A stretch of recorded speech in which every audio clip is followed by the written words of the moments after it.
Hi, LEAP 3800 spring semester? Yeah, spring semester 2022 students. Hey, my name is Adriana, and I'm your librarian. In this video, I'm going to introduce you to a couple of library resources that are available to you, whether you're on campus or not. If you're off campus, you'll just need to log in here on the main page. But yeah, let's just jump right in. I'll try to keep this as brief and I hope clear as possible. Anyhow, this is the library's website. We are at lib.utah.edu.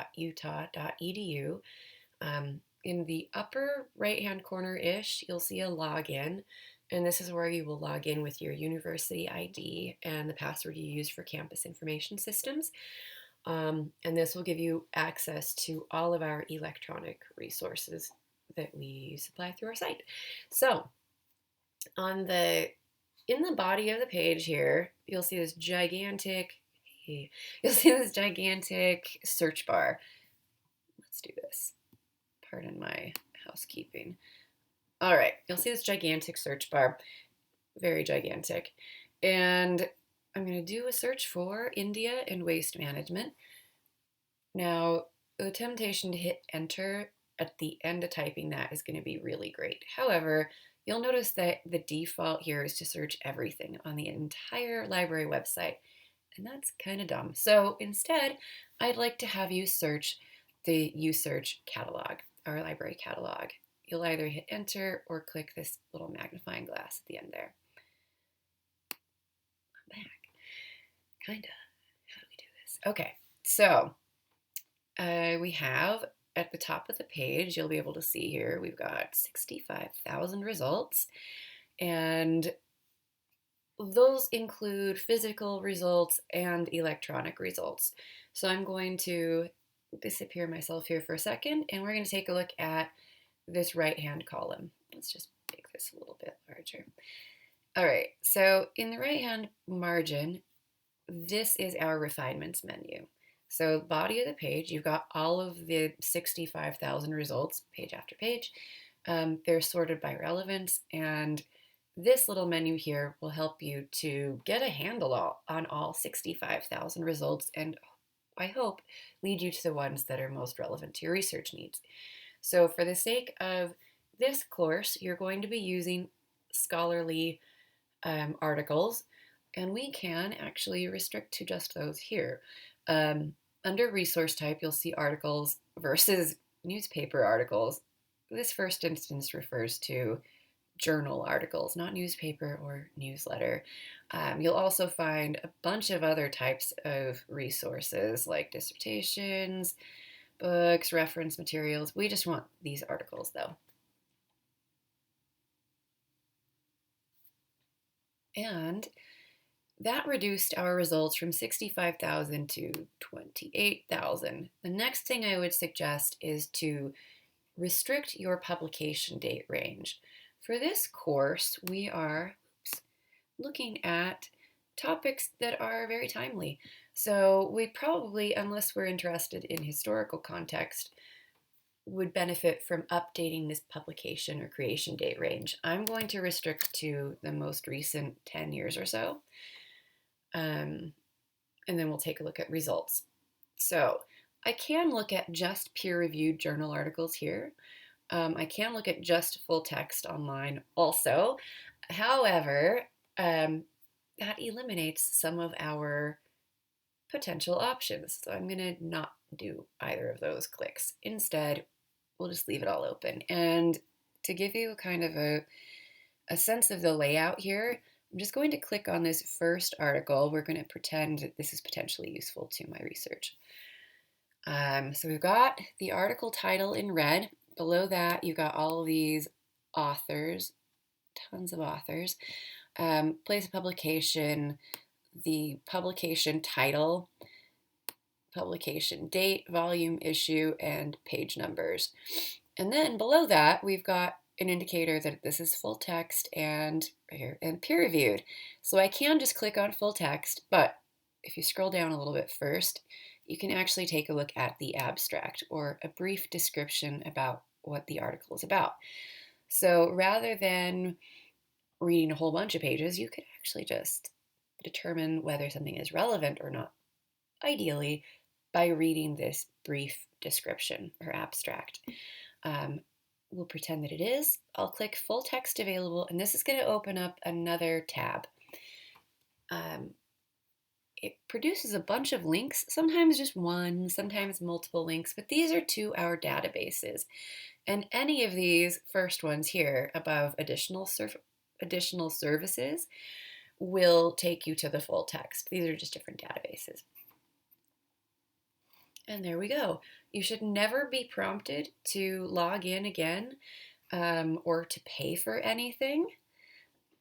If you are, just email or text me and I will help you solve that problem. But this should just take you directly to the full text of an article. If it doesn't, the very next link in the list will. But again, you'll see that from one database to the next, or one online journal or the next, the design of the layout is very similar. Anyway, here's a PDF, and you can save this, you can print this, you can do whatever you like with it as many times as you want. And yeah, for free. The next thing I want to show you is, again, on the library's main website. That's it for the library catalog. That was very quick and dirty, so let me know if you have any questions. But otherwise, we're going to look at the databases tab. So here's the big catalog search bar, right? Below that, in the navigation bar, you'll see it's not super obvious, but because it's like so innocuous and gray, but there's a link to databases. This will take you to the portal to all 400 plus databases, which you can search by title, subject, or type. We're going to be looking at one called Academic Search Ultimate today. So I'm going to click A and scroll until I find it. This database is a big, broad, multidisciplinary database, which means it covers any topic you can possibly imagine, from the humanities to the social sciences to medicine to everything, entertainment, sports. I can't type and talk about different things at the same time, so thank you for bearing with me. That was grueling. All right. I'm gonna click. Typos don't help, do they? Here we go. Let's try that again. Boom. We got bunch of results, many fewer than in the catalog, which weirdly is good because I don't actually want to tangle with like 50,000 results. I would much rather try to figure out if one of these 4,000 is going to do it for me. So just like in the library catalog, we've got a refinements menu. It's on the left side instead of the right side. It does basically the same stuff though. You can limit to full text if you want. You can change your publication date range, which I'm going to do. And you can even select different source types. So we're down to 3,000 results, even better. And I'm just going to click on the first one. Actually, one thing.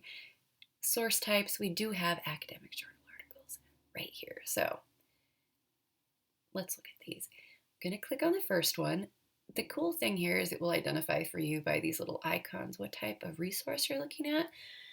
And when you click on it, just like with the library catalog, it will take you to an abstract or the full text. So the keywords are highlighted in the context here to make it a little easier for you to determine if it's going to be relevant or not. And if it is, you can get a PDF there.